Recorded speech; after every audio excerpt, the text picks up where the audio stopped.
Red Valley woke slowly that morning, as if the land itself wasn't sure it wanted to face another day. A muted grey hung over the valley floor, thin and cold enough that every breath felt borrowed from winter. Chuck Searcy walked the creek trail with the same rhythm he'd kept for years. Left, right, steady. The kind of walk a man used when he was trying to stay ahead of memories that moved faster than he did. The air smelled faintly of wet bark and distant snow. No birds called, no branches cracked under the weight of a deer. It was the kind of quiet that felt wrong, the kind that made old instincts stir like a warning flare in the gut. Chuck pushed his hands deeper into the pockets of his faded flannel. 45, shoulders a little rounded, jaw rough with grey stubble, he looked like the kind of man the wind had blown through too many times. He wasn't looking for anything that morning. He never was.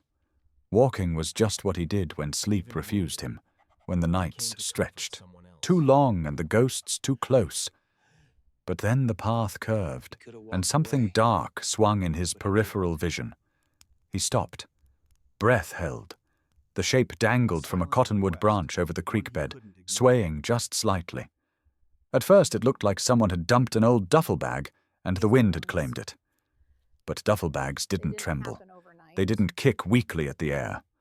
Chuck stepped closer, boots cracking the frost. His heartbeat thudded, measured but heavy, the way it used to when a mission went sideways. The shape sharpened into a body. A dog. A big one. Black coat, dull with dirt and cold. Rope cinched tight around its neck, biting so deep it left a ridge of broken fur. The dog's hind legs reached for the ground, but barely brushed it. Each breath rasped out in thin, choking pulls. A soft whine escaped its throat, raw and small, like a sound the animal wasn't sure it had permission to make. Chuck's chest tightened. Something in him shifted back in time, to a sunburned canyon halfway across the world, to a soldier gasping for air with no one close enough to reach him. He blinked hard, forcing the memory down. The dog's eyes opened, amber, wide. They caught his gaze with a startling clarity. Not wild, not hostile, just frightened and holding on to the last thread it had. A piece of paper slapped against the dog's chest, taped to an old collar. Wind tugged at it like it wanted the message gone. Chuck reached out. His fingertips brushed the page. His name is Bear. Too dangerous. Can't control him. He let the note fall back against the dog's fur. A slow, burning pressure built behind his ribs. Folks in Red Valley talked big about danger, about putting things down before they caused trouble. But standing there, looking into those trembling eyes, Chuck didn't see danger. He saw an animal that had been pushed too far and left to finish dying alone. The wind picked up, tugging the rope, tightening it. Bear's body jerked, paws scraping, helplessly at the air. A thin, strangled sound choked out of him. Chuck flinched, his hand lifted on instinct, reaching for the branch, for the rope, for anything he could grab. But he stopped halfway, fingers suspended in the cold. Something cracked beyond the creek. A sharp sound. Not from the dog, not from the wind. Something else moving in the trees, too heavy to be a squirrel, too slow to be a deer. Chuck's eyes flicked to the shadows. The silence that followed felt like someone holding their breath. Bear's legs trembled harder. The rope twisted again. Chuck stepped forward, jaw tightening. Whatever waited in the woods could stay there. But as his hand reached the rope, he hesitated. Not from fear. From the strange, unnerving feeling that this moment wasn't random. It wasn't an accident. Someone had chosen this tree, this trail, this hour. Someone who expected the dog not to be found. The rope creaked under Bear's weight. The dog's eyes locked onto Chuck's again, plea without sound. Chuck drew in a breath, deep and steady. The wind surged, snapping the rope tighter before he could act. And the world held still, waiting to see what he would do next. Chuck didn't think. His hands moved the way they had in another lifetime, when hesitation meant losing someone you were supposed to bring home. He climbed the cottonwood trunk, boots slipping against frozen bark, fingers burning from the cold as he wedged himself close enough to reach the rope. Bear's breaths came fast and shallow, each one sounding like it scraped against pain that had been living inside him for a long time.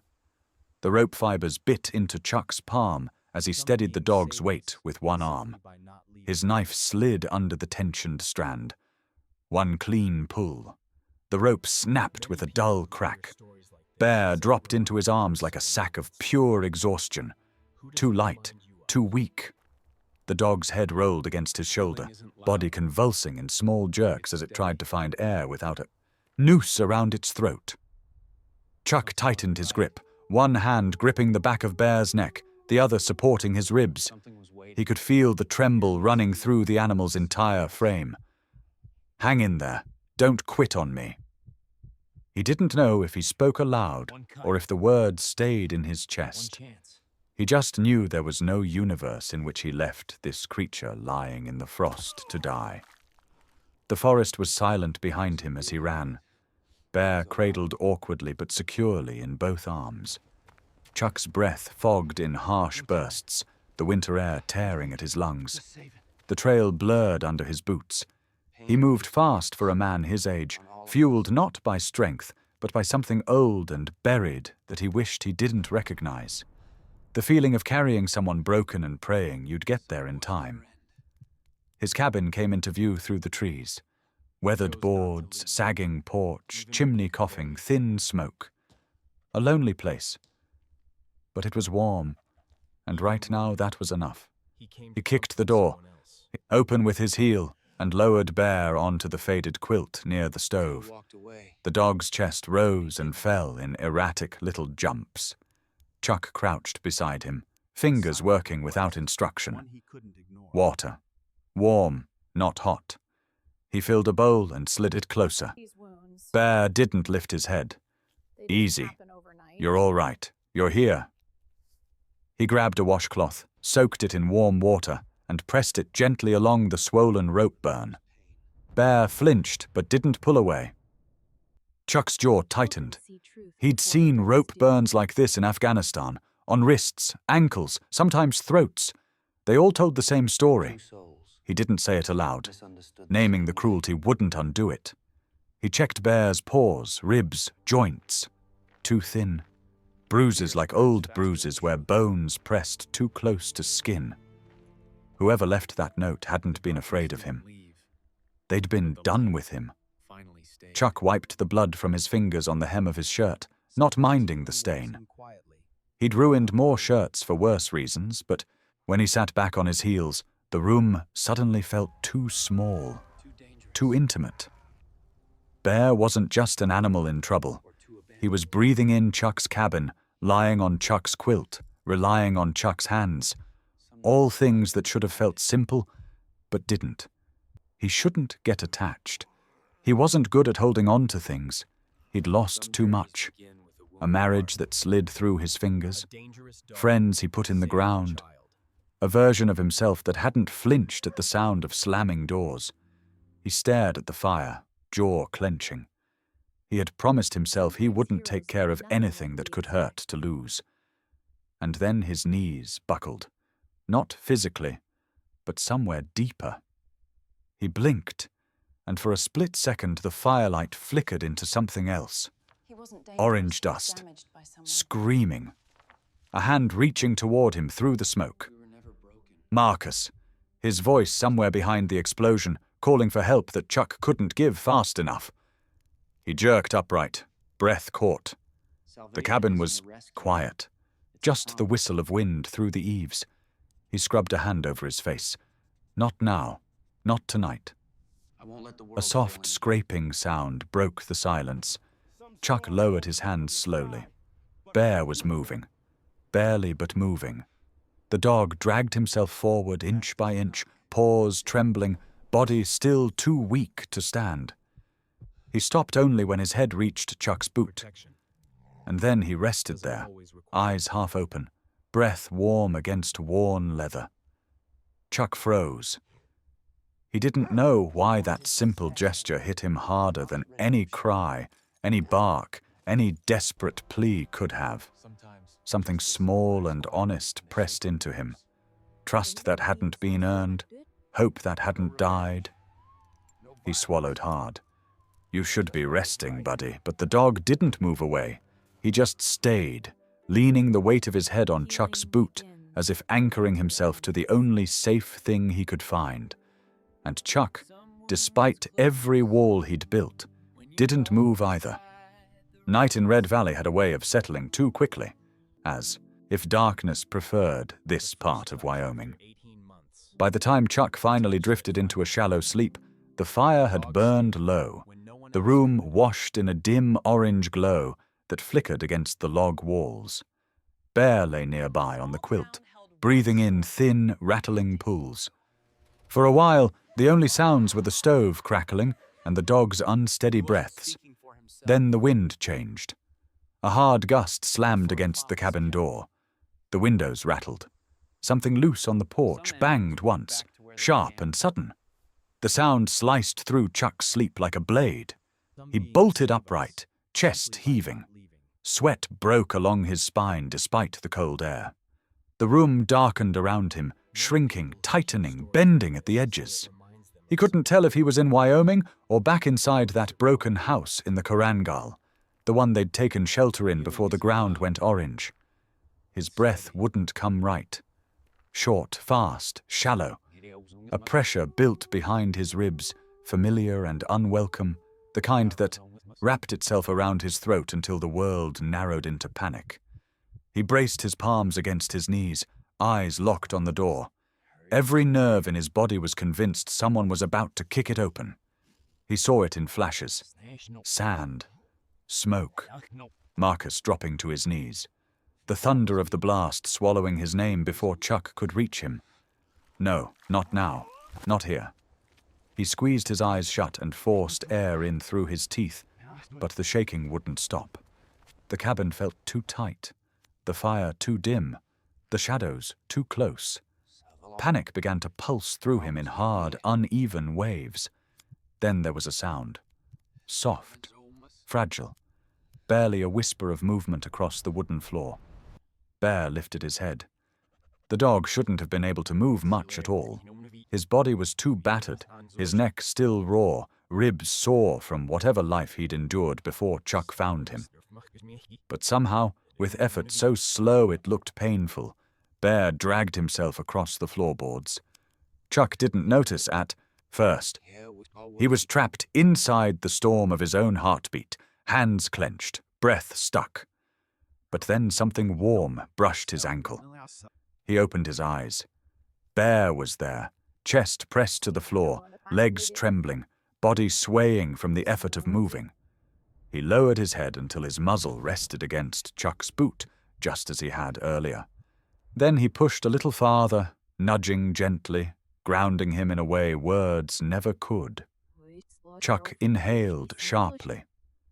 The panic didn't vanish, but it loosened, just enough for another breath to slip through. His fingers shook as he reached out and placed a hand on the dog's side. Bear's body trembled under his touch, but the dog didn't pull away. He stayed, leaning into Chuck's hand as if offering something small, something steady. Chuck closed his eyes. Just breathe. Just be here. It took a long minute before his breathing slowed enough for him to sit back against the wall. The fire hissed softly, warming the cold edges of the room. The worst of the panic ebbed, leaving him exhausted, shaken. He looked at Bear, who now lay half-curled beside him. The dog's eyes were open, watching him with a kind of resigned gentleness that Chuck couldn't understand. It unnerved him, the same way kindness always had. "You should be at a shelter," he muttered under his breath. "Somewhere with real care, people who know what they're doing." But he didn't move, and neither did Bear. Another gust of wind slammed against the cabin. Chuck flinched but caught himself quicker this time. Bear shifted at the sound, a soft whine escaping him. Chuck reached for the blanket beside them, draped it over the dog's back, and let out a tired sigh. "Just one night," he told himself. "I'll take you in tomorrow, just tonight." Bear lifted one shaky paw and pressed it onto Chuck's hand. Not aggressively, not begging, just a soft, deliberate touch, as if asking him not to move away. Chuck froze. The gesture was too intentional to ignore, too gentle to be random. It left a strange pressure sitting in his chest, something he didn't have a name for. He didn't pull his hand back. Bear's paw stayed there, resting lightly but firmly, holding him in place. Chuck didn't say a word, and he didn't repeat the lie he'd told himself a moment ago. He wasn't taking Bear anywhere in the morning. The decision had already been made, quiet and small, sitting between them on the floor of a cabin where two broken creatures were learning how to breathe the same air without falling apart. He let out a long breath, one that seemed to soften the entire room. "All right, buddy," he whispered finally. "You can stay tonight." Morning crept in quietly, the way it always did in Red Valley, pale light slipping through the thin cabin curtains like it was afraid to disturb anything inside. Chuck hadn't slept much. He dozed in short stretches, waking each time the fire cracked too sharply or Bear shifted in his sleep. The dog lay curled on the quilt, breathing in slow, uneven waves. But there was color in his gums now, strength returning in small, stubborn sparks. Chuck knelt to check the bandage along Bear's neck. The rope burn still looked angry, a dark ring against coarse black fur, but the swelling had eased. When Chuck's fingers brushed lightly over the edge, Bear didn't flinch. He just watched with those amber eyes, quiet and steady. "We're going to get you looked at," Chuck said softly. "Someone who knows more than I do." He didn't expect an answer, but Bear's tail tapped weakly against the blanket, once, like a slow acknowledgement. Outside, the wind cut across the valley in long, low sweeps. Chuck opened the door and felt it hit his face, sharp and cold. Wyoming wind had a way of feeling personal, like it carried pieces of conversations the mountains hadn't finished. He lifted Bear carefully into the passenger seat of the old Ford, bundling a blanket around him. The dog leaned his head against the window, breathing shallowly. Red Valley stretched out before them, vast, open, empty in a way that seeped under the skin. Chuck drove in silence, hands tight on the wheel. The land always reminded him of the space inside him, too wide and too hollow at the same time. A place you could yell a name into and hear nothing come back. Halfway down the road, a memory flickered. Marcus laughing at something stupid while they sat on the roof of the outpost, boots dangling, sun melting over the desert. Then the flash, the smoke, the hurtling moment he could never retell because it never arranged itself into words. Just a feeling that sank its teeth into him every time he closed his eyes. He gripped the wheel tighter until the leather creaked. "You're all right," he murmured to himself, though he wasn't sure he believed it. The clinic came into view, small and weathered with a red roof faded by too many Wyoming winters. Dr. Claire Hanlon stepped out as Chuck pushed the door open, Bear's weight sagging against him. Claire was tall, lean, her silver hair tied back in a knot that didn't bother pretending to be neat anymore. Her eyes, though, saw everything. "Bring him in," she said, voice calm but crisp. The tone of someone who had held dying calves at 3 a.m. and stitched up barbed wire wounds without blinking. Chuck laid Bear gently on the exam table. Claire's hands moved with practiced ease, tracing the raw line around his neck. Then the faint, older scars hidden beneath his coat. "This didn't start yesterday," she said quietly. "This dog has been hurt for a long time." The words hit harder than Chuck expected. Something tightened behind his ribs. the same way it did when a VA doctor asked how long he'd been living with nightmares and he couldn't remember a time he hadn't. He looked at Bear, at the marks carved into the dog's skin, and felt a strange mirror turning toward him. Claire continued examining, her brow tightening as she listened to Bear's heartbeat. But there's fight in him. A lot of it. Yeah, Chuck said, almost under his breath. I noticed. He meant it more than he intended. The clinic door chimed behind them. A girl about 10 walked in, pale braids bouncing, freckles scattered across her cheeks. She held a rabbit carrier and looked around with the unfiltered curiosity only kids still possessed. Her mother followed, tense the moment she spotted Bear. That's the dog they found on the trail, right? The dangerous one. Before Chuck could answer, the girl took a small step forward. Mom, he doesn't look dangerous. Chuck opened his mouth, unsure whether to stop her or let the moment happen, but Bear made the choice himself. He lowered his head, slow and deliberate. His ears dipped back. His eyes softened in a way that seemed impossible for a creature who had been hanging from a rope the day before. The girl reached out and touched the top of his muzzle. Hi, Bear, she whispered, smiling like she'd been waiting her whole life to meet him. Bear exhaled, a shaky breath that trembled all the way down his frame. Something loosened in his posture, a surrender not of fear but of recognition. Claire watched with a quiet nod. See that? She said to Chuck. A dog will tell you who he is if you're paying attention. Chuck thought of all the people who had labeled Bear dangerous. Then he thought of all the labels he'd been handed in the years since he came home.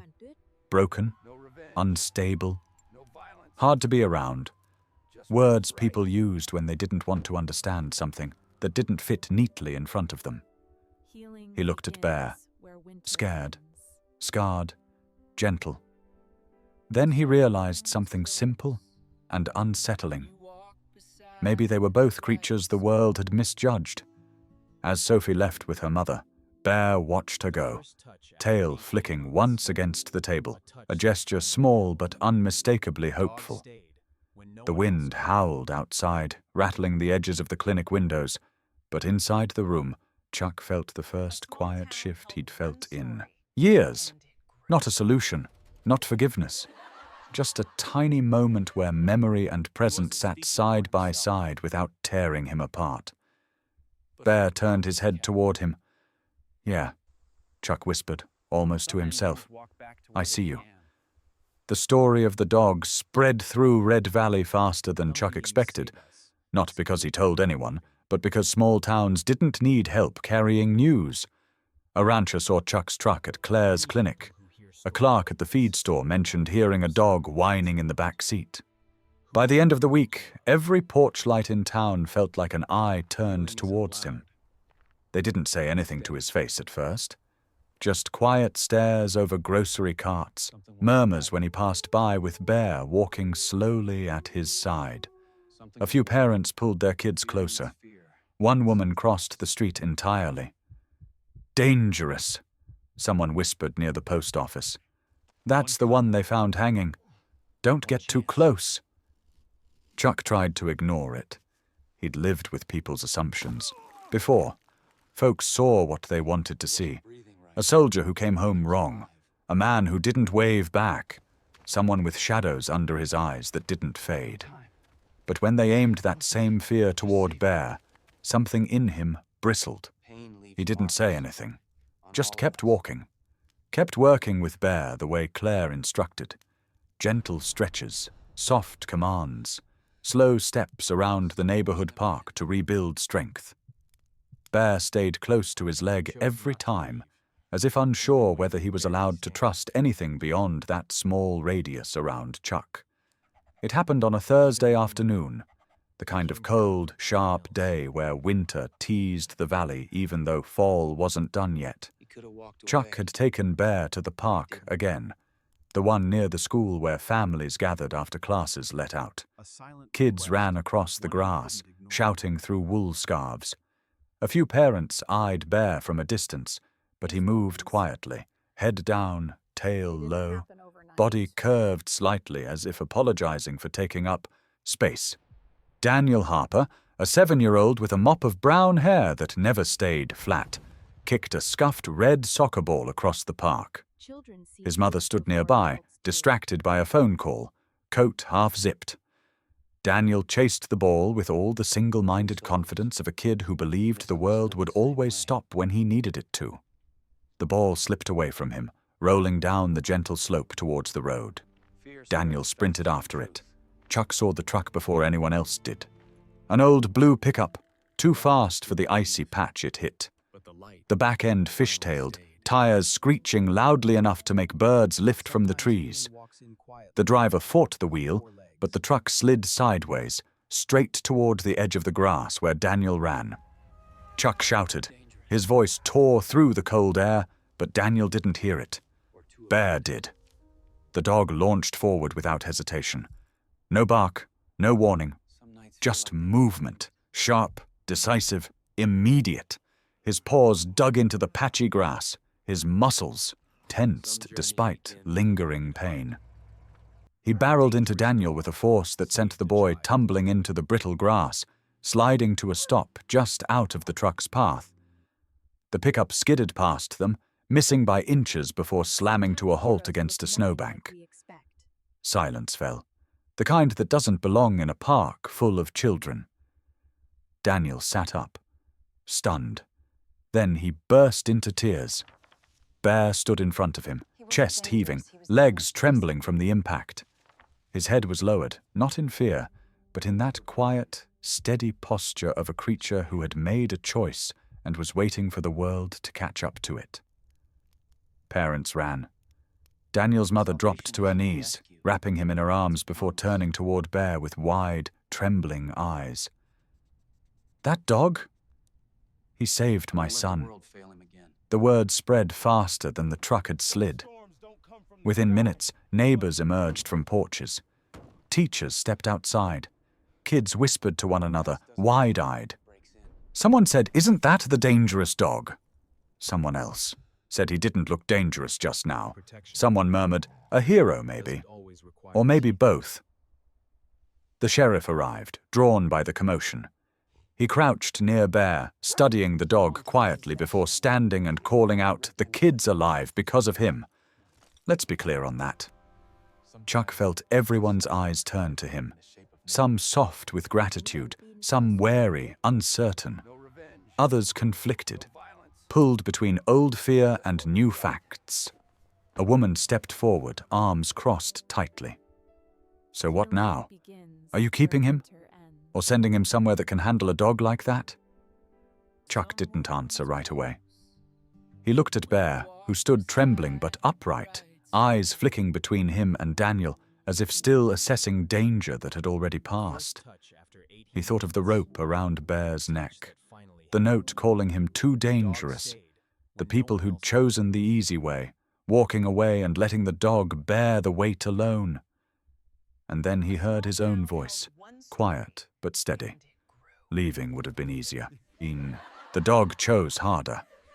The woman's expression shifted, not fully softened, but no longer sharp. The crowd murmured again. Chuck reached down and rested a hand on Bear's shoulder. "Yeah," he said, "I'm keeping him." Bear leaned into the touch, a subtle movement but certain, like a creature who finally understood he wasn't going back to the place that tried to break him. And in the stillness that followed, even the wind seemed to agree. Snow drifted across Red Valley the morning Chuck learned the truth. He'd taken Bear back to Dr. Claire Hanlon for a follow-up check, expecting the usual quiet exam, the soft cluck of her tongue as she checked the dog's healing neck. Instead, she met him at the door holding a thin folder, her expression unusually grave. "I called in a favor," Claire said. "Old colleague of mine in Cheyenne, former military vet tech." She nodded toward the folder. "Thought you'd want to see this." Chuck didn't sit.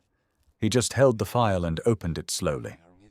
Inside were scanned documents, intake forms, incomplete training logs, and a blurred photo of Bear when he was younger. Ears too big for his head, eyes already older than they should have been. Unit designation, Canine Provisional Program. Status, removed. Reason, unresponsive to harsh correction. Displays signs of stress reactivity. Recommendation, discontinue. Chuck felt the weight of the words settle in his chest. Harsh correction. Stress reactivity. Terms you learn to read between. Terms that rarely meant the dog was the problem. Claire spoke gently. They pushed him too fast. Too hard. Some programs do that. If a dog doesn't break in the right direction, he gets labeled defective. Chuck ran a thumb over the edge of the photo. Bear, lying behind him on the exam room floor, thumped his tail softly, as if offering comfort for something he didn't know was happening. Claire continued, voice low. Someone trained him with punishment instead of structure. That'll scramble any animal's instincts. When he reacts wrong, people call him dangerous. But it's learned fear, not malice. Chuck exhaled slowly, the kind of breath that carried years in it. Dangerous. That word had been slapped on him once too. After the blast. After Marcus. After he came home and couldn't stop scanning parking lots or jolting awake at every slammed door. People didn't see the root. They only saw the reaction. Misunderstanding made quick work of a man's reputation. Chuck crouched beside Bear. The dog looked up at him, amber eyes steady, trusting, unaware that a file in a battered folder had just rewritten the meaning of his whole life. You weren't failed, buddy, Chuck murmured. You were mishandled. Bear blinked slowly, the softest nod a dog could give. Chuck felt the truth rising, not sharp, not sudden, but creeping in like warmth from a fire that had been burning a long time without him noticing. Bear wasn't ruined. He wasn't broken. He wasn't dangerous. He was abandoned. Abandoned by people who chose the easy path. Chosen to survive by a creature who had every right not to trust humans again. Chuck swallowed, throat tightening with a feeling that had nowhere else to go. We're the same, aren't we? He whispered. Bear leaned forward, pressing his forehead gently into Chuck's palm. Not pushy, not needy, just present. Claire watched them quietly. Sometimes rescue isn't lifting someone up, she said. Sometimes it's just telling them you're not leaving. Chuck didn't look up, but he heard every word, and he felt something shift, something he hadn't let himself feel since the day he stood at Marcus's grave. Commitment. When he rose, he tucked the folder under his arm. Outside, the wind pressed against the clinic windows, carrying with it the edges of coming snow. Wyoming weather had a way of testing things. So did truth. By the time Chuck reached the truck, a man he barely recognized from the feed store approached him. Heard you're keeping that dog, he said, arms folded tight. Folks don't like the idea. Talk as someone might file a complaint with animal control. Or worse. Chuck stopped with his hand on the door handle. His pulse steadied, not rising, not panicking. Just settling into place like a choice that had finally found its shape. They can file whatever they want, he said. The man frowned. You're willing to go through all that for a dog that might snap? Chuck didn't hesitate. If he snaps, it's because someone taught him pain, not kindness. The man didn't have an answer for that. He backed away slowly, muttering something about liability and bad decisions. Chuck climbed into the truck. Bear crawled awkwardly into his lap before settling in the passenger seat, curling himself into a tight ball, eyelids drooping. Inside that small cab, with the heater rattling and Bear's breath fogging the window, Chuck understood the truth fully. Redemption wasn't something Bear needed to earn. It was something he had been denied, and Chuck wasn't going to let the world deny him again. He rested a hand on the dog's back. I'm here, he said. I'm not leaving. Bear let out a deep, heavy sigh, the kind that sounded like relief wrapped in exhaustion. Outside, the snow began to fall. Quiet, steady. 2 survivors in an old Ford truck, heading home with the truth finally laid bare between them. The storm rolled in without warning, the kind that came down from the mountains like a punishment. Snow slammed against the cabin walls, wind howling through the rafters until every board seemed to shiver. Chuck stirred the fire, trying to coax more heat into the room. Bear lay near the stove, half asleep, the steady rise and fall of his chest, the only softness in the storm's rage. A sudden thud hit the side window. Chuck froze. The second thud came harder, shattering the thin outer pane. Glass scattered across the floor in a spray of cold shards. Wind knifed into the cabin. Chuck's breath hitched, his body jerking, back into muscle memory he never asked for. He wasn't in Red Valley anymore. For 3 sharp seconds, he was back in a stone room in Afghanistan. Dust hanging in the air, the door shaking under enemy fire. His ears rang, his vision tunneled, his chest tightened until no breath could pass. Bear leapt to his feet. A shadow shifted outside, a voice slurred with cold or whiskey, or both. "Open up, Cersei! That mutt is mine! Raymond Crowder." Chuck's stomach sank. He'd hoped the man would stay content to complain in town, but pride had led him here. Pride and the fear of being known as the man who abandoned a dog to die. Bear moved before Chuck could. The dog positioned himself between the door and his handler, body low, not in attack, but in protection. His tail didn't wag, his ears didn't flatten in fear, he simply planted himself, steady and silent. Another crash. A rock rolled across the floor. Chuck shook off the panic with effort that left his hands trembling. He stood, breath unsteady but growing stronger with each inhale. When he opened the door, the storm nearly ripped it from his grip. Raymond stumbled on the porch, breath reeking of alcohol, snow crusting his beard. His eyes were wild, not with grief, but with indignation. "You stole my dog." Chuck kept his voice level. "You left him hanging from a tree." Raymond's jaw clenched. That was discipline. He was out of control. Bear stepped forward, blocking the doorway with his body. The sight of the dog, steady, unmoving, cut something sharp through the cold. Raymond pointed an accusing finger. "He's dangerous. He almost bit me once." The wind swallowed the lie. Bear didn't growl, didn't show teeth. He just stood there, breathing slow, watching the man who had once left him to die. Raymond shoved forward as if trying to push past the dog. Bear didn't budge. Chuck stepped down onto the porch, palms open to keep the situation from turning. "Go home, Raymond. This won't go your way," but Raymond wasn't listening. Men like him only heard their own grievances echoing back at them. "I'll have the sheriff take him. I'll drag him off this property myself if I have to." Another voice cut through the blizzard. "No, you won't." Tomas Delgado stood at the bottom of the steps, scarf whipping in the wind. Behind him, several neighbors appeared, bundled in heavy coats, flashlights in hand. They hadn't come for a fight. They'd come because Wyoming communities tended to do one thing well: notice when something wasn't right.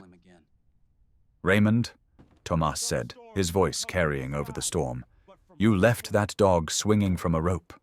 A man who does that doesn't get a second claim." Raymond flinched, not from the cold but from the truth, landing squarely on him. Their flashlights illuminated the scene, the broken window, the trembling dog holding his ground, Chuck standing steady despite the shake still working through his hands. Tomas stepped closer. "What you did was cruelty. The sheriff knows. Animal control knows. Everyone knows." For the first time, Raymond's anger faltered. His shoulders sagged under the weight of eyes that no longer tolerated what he'd done. He looked smaller in the snow, as if the storm itself was stripping away excuses he'd carried for years. The sheriff's truck pulled up moments later, tires crunching over ice. Sheriff Langley stepped out, face stern, coat collar pulled high. "Evening, Raymond," he said. "We've had complaints about you tonight, and a report regarding animal cruelty from last week." Raymond sputtered. "That's my dog." "Not anymore," Langley replied. "You forfeited that right the moment you tied him to a tree. No yelling, no handcuffs, just a citation, a court date, and a quiet humiliation that cut deeper than shouting ever could." Raymond was escorted back to his truck, not arrested, not dragged, just guided away from the place he no longer had a claim to. When the vehicles left and the neighbors drifted back to their warm homes, Thomas stayed long enough to place a hand on Chuck's shoulder. "He trusts you," Thomas said, nodding toward Bear. "That means something. Don't let anyone take that away." Then he disappeared into the storm, leaving Chuck standing alone on the porch. Inside, Bear pressed his head to Chuck's knee, trembling not in fear, but in release. The storm outside raged on, but in the small cabin, something settled. Justice hadn't come loudly. No fists, no shouting, just a truth finally acknowledged. A wrong quietly corrected. The following morning, Sheriff Langley returned with paperwork that made it official. Bear was now legally Chuck's dog. No ceremony, no celebration, just a signature, a nod, and a quiet sense that the world had, for once, tilted in the right direction. Bear curled beside Chuck near the fire, breathing softly as snow drifted past the window. Sometimes justice didn't roar. Sometimes it arrived like snowfall, gentle, certain, and exactly where it belonged. Winter loosened its grip on Red Valley the way old grief sometimes does, slowly, unevenly, leaving traces behind but no longer ruling every breath. By February's end, the snowmelt carved small rivers through the fields, and the cottonwoods began to shake free thin veils of frost. The land wasn't warm yet, but it was waking. So was Chuck. The mornings became his favorite part of the day. Before, dawn had always felt like another reminder he hadn't slept, another stretch of hours to get through. Now he woke to a soft weight thumping against the edge of the bed. Bear's tail. Not demanding, just present. A quiet signal that another day was waiting, and maybe it wouldn't be so heavy. Chuck would rise, groaning a little, rubbing the stiffness from his shoulder. He moved to the kitchen, filled the kettle, and waited for the slow boil of water that would become his coffee. Not instant, not rushed. The ritual mattered. Something about the warmth in his hand steadied him before the world had the chance to pull him sideways. Bear sat by the door during that time, tail sweeping rhythmically, patient and alert. His coat had filled back in, thicker, glossier, no longer the dull tangle of a dog fighting to stay alive. His posture was different, too. The slight hunch of fear had faded. He stood tall now, head lifted, ears forward, the way a creature does when it finally believes the ground beneath it won't disappear. Breakfast smelled like oats and bacon most days. Chuck had started making extra without thinking about it, sharing scraps with Bear, laughing quietly each time the dog tilted his head, as if trying to pretend he wasn't begging. When they stepped outside for their morning walk, the chill bit less sharply. Chuck zipped his jacket halfway instead of all the way to the collar. Bear trotted ahead a few steps, then circled back to nudge Chuck's leg, guiding him down the trail as if the dog had memorized his old path and decided to walk it with him, not behind, not ahead, but beside. They walked in silence, the kind that didn't demand anything. Chuck breathed easier out here. The valley stretched wide, open to sky, but it didn't feel empty anymore.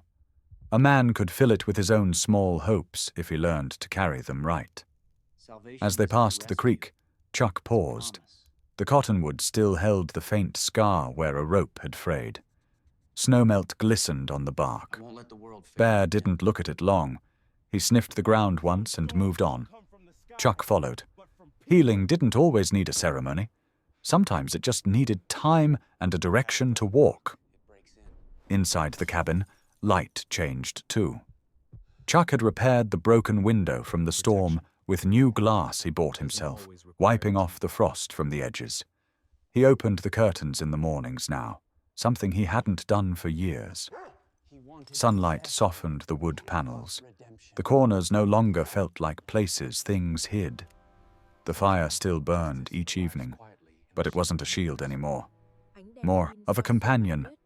A warmth that joined Bear's steady breathing and the quiet hum of a life returning to shape. There were moments, brief, almost fragile, when Chuck caught himself humming while washing his mug, or leaving his boots by the door instead of at the foot of his bed, where he used to sleep close to them in case he had to bolt awake. Bear would watch him with a soft expression, like he noticed the difference too. One afternoon, Chuck sat on the porch with a notebook open on his knee. Not a journal, not anything that formal. Just a few words he felt compelled to write down.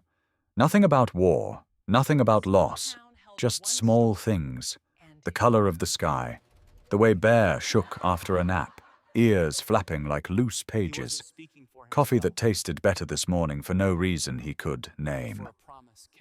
Bear stretched out at his feet, rolling onto his back so his belly caught the pale spring sunlight. Chuck shook his head, smiling despite himself. "You're shameless," he said. Bear snorted as if agreeing, and for the first time in years, Chuck laughed. Not the short, careful kind. A real one. The kind that rose out of him unplanned, lighter than his voice had sounded in a long, long time. Later that week, they walked past neighbors on the trail. Instead of the wary looks from before, people nodded. One woman waved. A rancher even stopped to scratch Bear's chin. Word of the winter rescue had changed something in the town. Seeing Bear healthy changed something else. They reached the ridge overlooking Red Valley just as the sun dipped behind the peaks, casting soft ribbons of rose and gold across the land. Chuck stood quietly, hands in his pockets, breathing in air that didn't feel like a threat anymore. Bear sat beside him, shoulder brushing Chuck's knee. Their shadows stretched long across the thawing ground, side by side, indistinguishable in places. A slow moment, a healing one. Something simple, yet profound. The world was still imperfect. Chuck still had hard nights. Bear still startled at sudden noises. But the valley no longer felt like a place they were surviving. It felt like a place they were living, together. And as dusk settled gently over the hills, the cabin behind them glowed warm, no longer a shelter from darkness, but a home that light returned to each morning without fail. Spring settled into Red Valley with a gentleness winter never offered. The mountains softened under the thaw, the roads cleared, and the air carried the faint scent of new earth. But the clearest sign of change came not from the land, but from the way Bear walked beside Chuck. Steady, confident, head high in a way no one had seen before. It was Claire who suggested it. She watched Bear greet Sophie one afternoon, saw how the dog eased into the girl's trembling hands, how his presence made even nervous children calm their breaths. "He's got something rare," Claire said. "The kind of steadiness other veterans could use." Chuck hesitated. Therapy dog wasn't a label he ever imagined putting on a creature who'd been called too dangerous. But Claire handed him a card for the Veterans Recovery Center in town, and the next morning he and Bear drove out together. The center was simple, a converted ranch house with long hallways, quiet rooms, and men sitting in folding chairs as if unsure how to belong anywhere else. Chuck understood the look. He'd worn it himself. Bear moved slowly at first, tail low, steps careful. He sniffed the floor, the couches, the boots of men who watched him with cautious eyes, until he reached Luke Jensen. Luke sat alone near the wall, a young Marine barely 30. shoulders hunched like they were holding up something invisible and heavy. His leg bounced in a restless rhythm. His eyes stayed fixed on the floor. "He hasn't spoken much in months," a counselor whispered. Bear approached him quietly, not pushing, not demanding attention. He sat a foot away and lowered his head. Luke didn't move. For a long moment, no one did. Then Luke's hand trembled, a small twitch at first, barely there. He lifted it as if it weighed more than his own body. Slowly, cautiously, he placed his palm on Bear's head. Bear leaned in. Luke's breath broke. Not a sob, not a wail, just a sharp, cracked sound that came from somewhere deep inside, a man who'd been holding it in too long. And then he cried. 18 months of silence dissolved into shaking shoulders and tears slipping onto Bear's fur. The dog didn't move, didn't try to lick the sadness away. He simply stayed, anchoring Luke the way he had anchored Chuck on a night when the world closed in too fast. Around them, no one spoke. Respect held the room. Chuck watched from the doorway, something swelling in his chest. Pride, grief, gratitude, he couldn't name it. All he knew was that Bear wasn't the creature the world had tried to throw away. He was what helped people hold on. Word spread fast. A veteran's dog who could calm panic attacks by lying across someone's feet. A dog who sat with widows visiting the memorial wall outside. A dog who nudged young men to breathe when their thoughts turned too loud. Red Valley took notice. The story traveled through the town's diner first, carried on the steam of morning coffee. Then at the school, where Sophie told her classmates about the shepherd who bowed his head so she could touch him. Someone at the local radio station heard it and asked for an interview. And one evening, Chuck walked into the grocery store to find two strangers whispering, "That's him. The dog that didn't leave. The one who survived the rope." Soon it wasn't just a story, it was a legend. A small-town truth polished by repetition. They said it like a prayer, like a reminder of something good in a world that sometimes forgot how to be kind. The dog didn't run. The dog stayed. The dog came back from what should have ended him. One morning, Chuck received a letter sealed with the navy and white crest of the Wyoming State Veterans Alliance. They were hosting a public gathering. They wanted him to speak, not as a victim of PTSD, not as a man saved by a dog, but as someone who understood what it meant to crawl out of the dark alongside another living being. Chuck nearly refused. He'd spent years avoiding attention. But Bear nudged his elbow, as if reminding him of the men he'd seen, Luke Jensen and so many others, who needed more than silence. So he went. The hall was packed. Veterans, families, town members who once crossed the street to avoid Bear. Cameras from the local news station. Sophie holding her mother's hand. Chuck stepped to the podium. Bear settled beside him, calm, unmoving, a presence that steadied more than just his breath. He looked out at the crowd and began simply. They said he was dangerous, that he couldn't be controlled, but the truth is he wasn't broken. He was left behind. A quiet ripple moved through the room. "And I know what that feels like," Chuck continued. "To be misunderstood. To be called the wrong thing because people can't see the hurt underneath." He rested a hand on Bear's back. He didn't need fixing. He needed someone who wouldn't walk away. The hall stayed silent, the kind that holds the weight of meaning. 2 lives were saved the day I cut that rope, Chuck said. His life, and mine.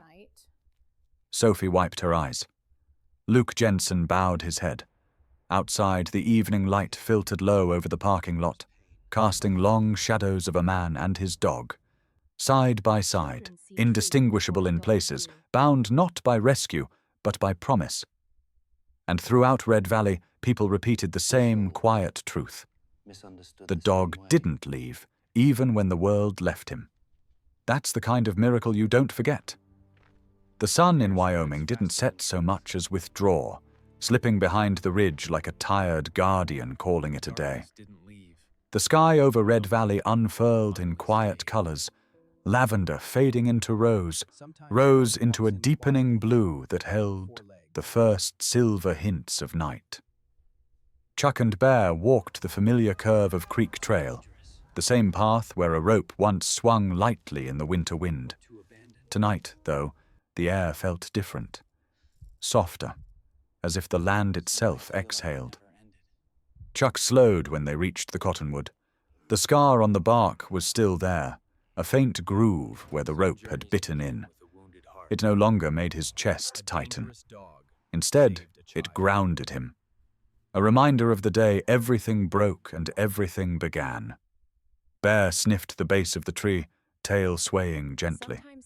No fear, no hesitation, just curiosity, like he was making peace with a memory that no longer held power over him. Chuck rested a hand on the rough bark, then looked out towards the creek. Water shimmered under the fading light, moving with a calm certainty he envied. For a moment he listened, to the whisper of branches, the hush of evening wind, the quiet breath of the dog beside him. Hard to believe, he murmured, that this is where I first saw you. Bear moved closer, shoulder brushing Chuck's leg. He didn't look up right away. He simply stayed there, steady, warm, real. Chuck let silence sit for a long moment. He wasn't a man who needed many words. But some thoughts had been building for months, shaping themselves slowly in the quieter spaces of his life. You know, he said quietly, some beings don't save us with grand acts, but simply by not leaving. Bear finally lifted his head, amber eyes soft and steady. He pressed his muzzle gently into Chuck's hand, holding it there, breathing slow and rhythmic. A gesture without drama, without an audience, but filled with meaning. Chuck felt settle into him like warmth after a long cold. He curled his fingers into Bear's fur, anchoring himself in the simple truth of being accompanied. Bear hadn't come into his life to fix him, hadn't magically erased the shadows or the memories that still lurked on certain nights. What Bear did was harder. He stayed, through the storms, through the panic, through the slow rebuilding of a man who no longer believed he deserved company. The creek murmured nearby, a soft, endless sound that felt like a promise. Chuck inhaled deeply, letting the quiet fill the places that used to ache. You didn't leave, he said. Bear responded by shifting closer, placing his head fully into Chuck's palm, almost guiding the man's hand toward him as if to say, I'm still here. A breeze moved through the cottonwoods, carrying the scent of thawing earth and pine. It rustled lightly around them, gentle enough to feel like an acknowledgement. Chuck stepped away from the tree, Bear following with easy certainty. They walked together into the descending dusk, two silhouettes blending into the quiet of a valley that had finally learned how to hold them both. The moment felt like an ending, and also like the kind of beginning that didn't require anything more than presence. As they reached the rise overlooking Red Valley, the first star appeared, a single pinprick of light against the darkening sky. Chuck watched it, thinking of Marcus, thinking of every man he couldn't save. For the first time, the thought didn't crush him. It just existed, softened by the warm body leaning against his leg. He whispered, "Thank you, buddy." Bear didn't react dramatically. He didn't have to. He stayed, head pressed lightly to Chuck's thigh, breathing in slow harmony with the man who had once cut him free. A healing not forged by miracles, but by mutual survival. A quiet justice that didn't need applause, and a bond that had grown not from rescue, but from a shared refusal to leave one another behind. Many people who hear stories like this say it reminds them of someone they once loved. Who does it remind you of?